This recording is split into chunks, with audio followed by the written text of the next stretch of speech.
Zee 24 तास एक पाऊल पुढे। दुष्काळग्रस्त सोलापूर जिल्ह्यात शेतकऱ्यांना एका ठिबक सिंचनाचा नवीन प्रयोग केलाय। विशेष म्हणजे 600 रिकाम्या बाटल्यांचा वापर करून ही ठिबक यंत्रणा त्याने तयार केली आहे। या कल्पकतेमुळे 360 निंबोणीची झाडं दुष्काळातही हिरवीगार राहिली आहेत। कमी पावसाचा तालुका म्हणून ओळखल्या जाणाऱ्या मोहोळ तालुक्यात शेतीला सिंचनासाठी पाणी जेमतेमच मिळतं।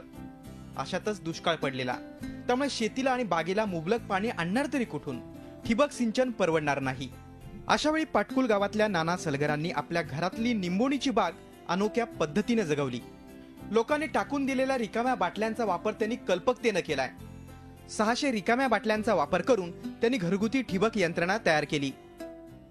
झाडाच्या खालची माती वाळत नाही, त्याच्यामुळे बाटली आकर्षण मध्ये राहते, पाणी लवकर आटत नाही आणि पाणी आटलं तर खाली बुडावाट 8 दिवस कोरडच म्हणजे वलच राहते, त्याच्यामुळे झाड सुकत नाही। त्याच्यामुळे पाण्याचं बसमन व्यवस्थित होते आणि मी त्याला खालनं बारीक होल मारले, त्याच्यामुळे व्यवस्थित पाणी पडते। बाटलीच्या बुडाला एक लहानसं भोक पाडलं।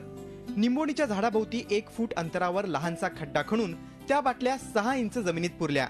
या बाटल्यांमधून अतिशय कमी वेगानं पाणी झिरपतं, त्यामुळे निंबोणीच्या झाडाभोवती कायम ओलावा राहतो। शिवाय झाडाची पाण्याची गरजही भागवली जाते। बाटलीचा वरचा भाग निमुळता असल्यानं बाष्पीभवन सुद्धा अतिशय कमी होतं।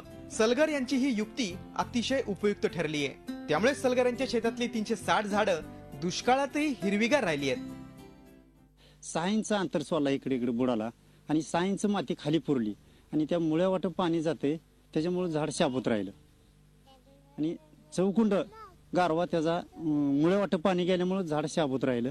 वरनं झाड बघितलं तर माती कोरडी राहते आणि खाली बघितलं तर ओलं राहते, त्याच्यामुळे झाड जळलंच नाही। या निंबोणीच्या बागेसाठी एका लहान टाकीतलं पाणीही पुरेसं ठरतं। घरगुती ठिबक सिंचन योजना कमालीची यशस्वी झाल्यानं परिसरातल्या शेतकऱ्यांकडून त्यांचं कौतुक होतंय। शिवाय सलगर यांच्यासह अनेक शेतकऱ्यांचा आत्मविश्वासही यामुळे दुणावलाय। झी 24 ताससाठी संजय पवार, सोलापूर। झी 24 तास एक पाऊल पुढे।